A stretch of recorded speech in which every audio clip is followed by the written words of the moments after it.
আপনাদের সামনে এখন দেখাবো সাধারণ পিটি। সেটা সাধারণ পিটি করতে হলে প্রথমে নর্মাল এই দিক গেলাম, 1 2 1 2 1 2 1 2। আবার করতে পারেন এভাবে 1 2 3 4।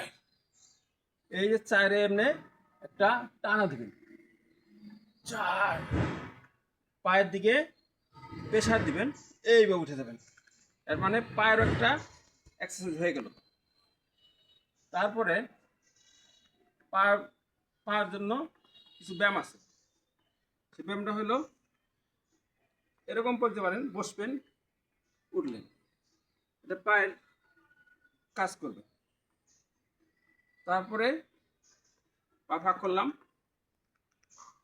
এরকম করতে পারি 1 2 3 4 1 2 3 4 1 2 3 4।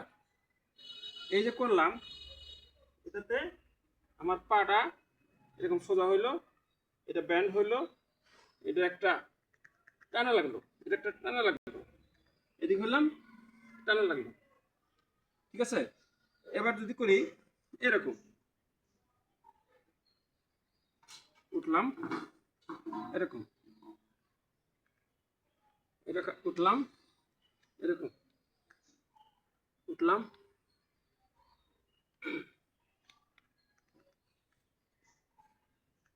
এই ব্যায়ামের উপকারিতা হলো পাটা যদি হয় তাহলে আমি বিভিন্নভাবে কিক মারতে পারতেছি।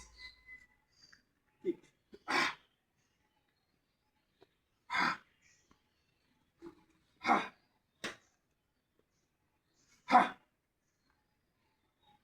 আচ্ছা, এখন এই যে বসা, এই যে বসতেছি, এই ব্যায়াম করার সাথে সাথে আমি এটাকে ফাইটিং আকারে নিতে পারবো। বসেই হাট, বসেই হাট, বসেই হাট করা যাবে।